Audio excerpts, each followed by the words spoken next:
awal film terlihat seorang siswi SMA bernama Izumi Sawa sedang menjual foto-foto siswa populer di sekolah ini kepada teman-teman wanitanya. Dan saat kakak kelasnya yang bernama Yamazaki datang, Izumi menyapa dia dan meminta izin untuk memotonya. Tanpa mereka berdua sadari, seorang wanita cantik bernama Tomie sedang memerhatikan mereka.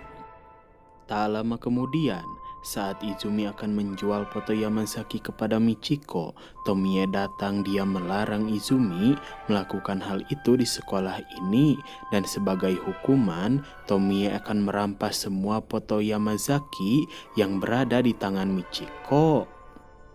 Melihat hal itu, Izumi merasa kesal. Kedua temannya menyarankan supaya Izumi berhati-hati terhadap Tomie karena kemarin seorang siswa bernama Hayashi baru saja dikeluarkan dari sekolah setelah Tomie mengadukan perbuatan nakal yang dia lakukan.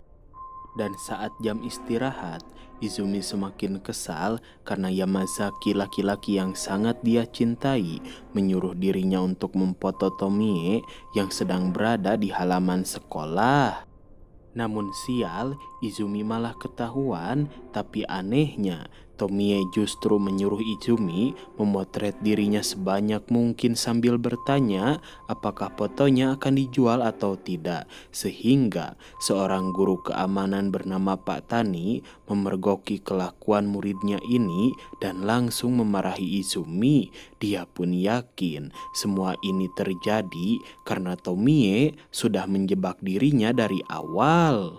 Setelah pulang sekolah, betapa kagetnya Izumi saat memeriksa foto Tomie yang memperlihatkan jika wanita itu memiliki dua kepala menyeramkan. Lalu keesokan harinya Izumi menyebarkan foto-foto Tomie di sekolah yang membuat Tomie merasa sangat kesal dan dendam terhadap dirinya. Kemudian Yamazaki datang. Dia mengajak Izumi segera mencari tempat bersembunyi karena Tomie sangat marah dan menyuruh kedua anak buahnya untuk segera mencari Izumi. Lalu ketika mereka berdua berada di sebuah gudang, tanpa diduga Yamazaki juga terpengaruh oleh Tomie sehingga dia berniat menghabisi Izumi. Beruntung, Izumi masih bisa melawan dan berhasil kabur dari sekolah ini. Keesokan harinya, ibu Izumi memarahi dia karena tidak mau berangkat ke sekolah. Namun betapa kagetnya Izumi saat melihat Tomie dan kedua anak buahnya datang berpura-pura ingin bertemu dengan Izumi. Walaupun Tomie bersikap baik, Izumi tidak langsung mempercayainya. Dia ingat kemarin Yamazaki mengatakan dia disuruh Tomie untuk membunuh Izumi. Lalu Tomie mengajak Izumi untuk berkunjung ke rumahnya karena ayahnya sangat ingin bertemu dengan Izumi. Namun Izumi dengan tegas menolak. Dia malah mengatakan jika Tomie adalah monster yang suka berbohong. Mendengar hal itu, Tomie sangat marah. Lalu tiba-tiba dia merasa sakit kepala dan betapa kagetnya Izumi saat melihat Tomie memiliki dua kepala. Lalu Tomie menyuruh kedua anak buahnya segera memegal kepala yang akan segera tumbuh. Namun tolol sekali karena kedua anak buah Tomie malah memegal leher bosnya. Melihat kejadian menyeramkan itu, Izumi pura-pura pingsan supaya kedua anak buah Tomie tidak menghabisi dirinya. Singkat waktu di malam hari, terlihat kedua anak buah Tomie membungkus kepalanya. Mereka berniat membuang kepala bosnya ini ke tong sampah. Setelah itu, tanpa diduga, tubuh Tomie masih hidup dan betapa kagetnya Izumi saat melihat kepala baru akan segera tumbuh dari leher Tomie yang terpenggal. Lalu makhluk itu segera keluar dari rumah ini. Tomie pun berharap semua yang dia lihat adalah mimpi. Kemudian di cerita berikutnya, terlihat seorang mahasiswa bernama Ishida baru saja pindah ke kamar kos baru yang berada di dekat universitas tempat dirinya kuliah. Singkat waktu di malam hari, setelah Isida pulang, dia diajak makan malam oleh ibu kos bersama anak perempuannya yang masih SMP bernama Shinobu. Namun saat Isida ingin tidur, dia merasa terganggu dengan suara anak-anak kecil yang sedang bermain di gang sebelah. Keesokan harinya terlihat Shinobu datang membantu Isida membereskan buku-buku yang ingin dia simpan di rak kamar ini. Lalu Isida memberitahu Shinobu malam tadi dia terganggu dengan suara anak kecil di gang sebelah. Namun anehnya Shinobu melarang Isida pergi ke gang itu.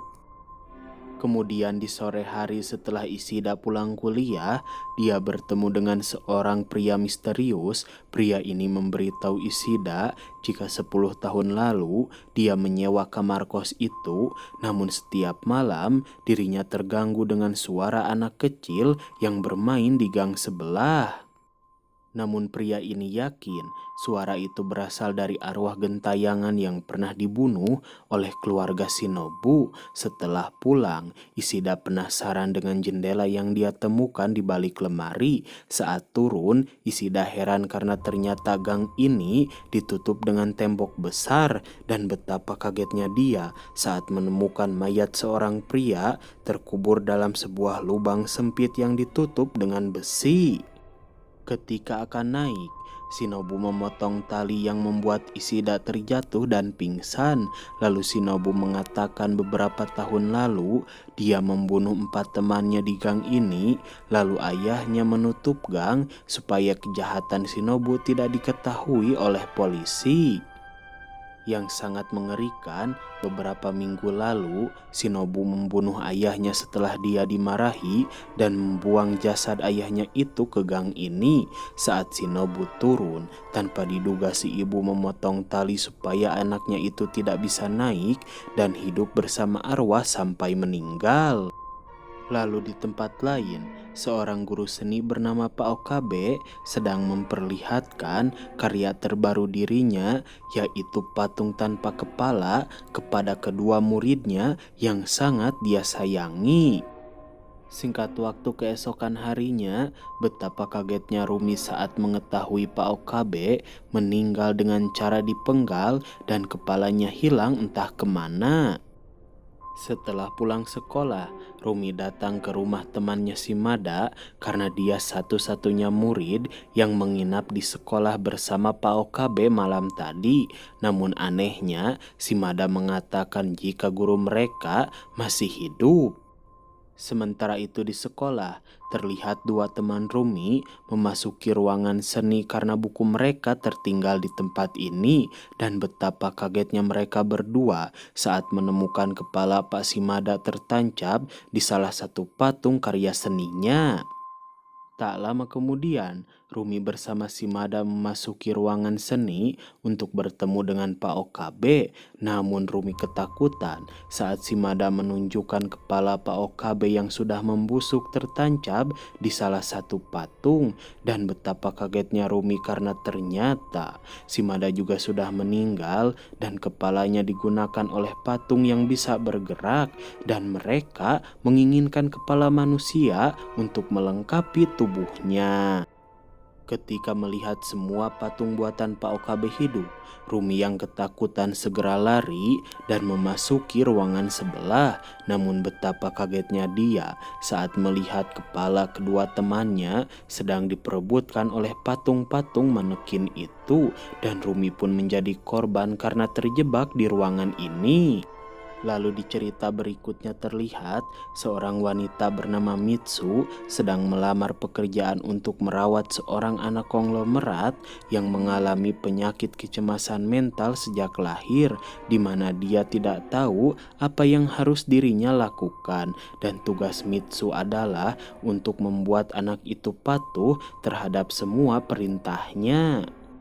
Singkat waktu setelah 1 minggu bekerja, ayah Mayumi merasa senang karena akhirnya dia menemukan perawat yang cocok untuk mendampingi anaknya itu. Dan 1 bulan sejak Mitsu bekerja, ayah Mayumi melihat perubahan yang sangat signifikan terhadap perilaku anaknya itu, di mana sekarang Mayumi bisa mengetahui apa yang harus dia lakukan. Dan ayahnya pun yakin perlahan-lahan Mayumi bisa hidup normal seperti orang-orang pada umumnya. Melihat Mitsu melakukan pekerjaannya dengan baik, ayah Mayumi bertanya kepada anak buahnya siapa sebenarnya Mitsu Uchida. Lalu anak buahnya itu menjawab, Mitsu Uchida masih berstatus sebagai lajang, namun dia tinggal serumah dengan pacarnya. Dan menurut warga setempat, pacarnya itu sering menyiksa Mitsu, bahkan merampas semua uang hasil pekerjaan Mitsu untuk bermain petir dengan kakek Zeus. Lalu anak buahnya ini menyarankan jika mereka ingin Mitsu selalu bersama Mayumi, si bos harus membantu Mitsu terbebas dari kekerasan yang sering dia alami. Jika perlu, mereka harus melaporkan tentang hal ini kepada polisi supaya pacar Mitsu mendapat hukuman yang setimpal dan Mitsu bisa hidup bebas. Namun keesokan harinya, mereka mendapat kabar Mitsu sudah meninggal dibunuh oleh pacarnya. Tapi Mayumi merasa jika Mitsu selalu bersama dirinya. Dan tanpa diduga, di malam hari Mayumi membunuh pacar Mitsu. Dia mengaku kepada ayahnya melakukan hal itu karena disuruh oleh arwah Mitsu yang selalu mendampingi dirinya. Kemudian scene berpindah ke seorang gadis cantik bernama Sayuri. Saat pulang sekolah, dia menemukan kucing di hutan dan meminta izin kepada keluarganya untuk merawat kucing ini di rumah. Namun di malam hari, Soichi adik Sayuri merasa kesal karena kucing itu tidak mau bermain dengan dirinya.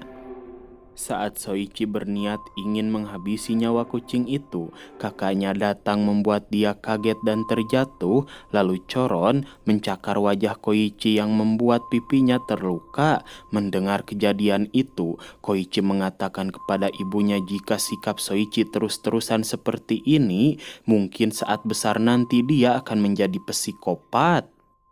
Singkat waktu keesokan harinya, Sayuri dan kakaknya merasa kesal kepada Soichi karena dia dengan sengaja memberi makan koron, ular yang sudah membusuk, sehingga kucing itu menjadi sangat buas.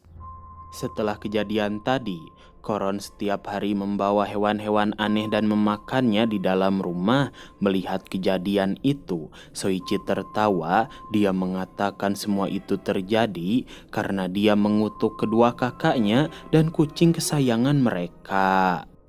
Sambil tertawa, Soichi datang. Dia mengatakan sekarang kucing ini bernama Goron dan sudah menjadi miliknya. Lalu di malam hari, mereka mencium bau aneh dari arah kamar anak itu. Ketika diperiksa, betapa kagetnya Sayuri saat melihat Choron sedang duduk bersama Soichi yang bersikap aneh. Lalu tiba-tiba Soichi disambar petir. Saat melihat kejadian itu, keluarganya malah lari keluar rumah sambil membawa Choron, sedangkan Soichi berteriak kesakitan. Singkat waktu keesokan harinya, terlihat anak itu sedang dirawat di rumah sakit dan dia semakin kesal kepada kakak-kakaknya. Lalu film pun berakhir.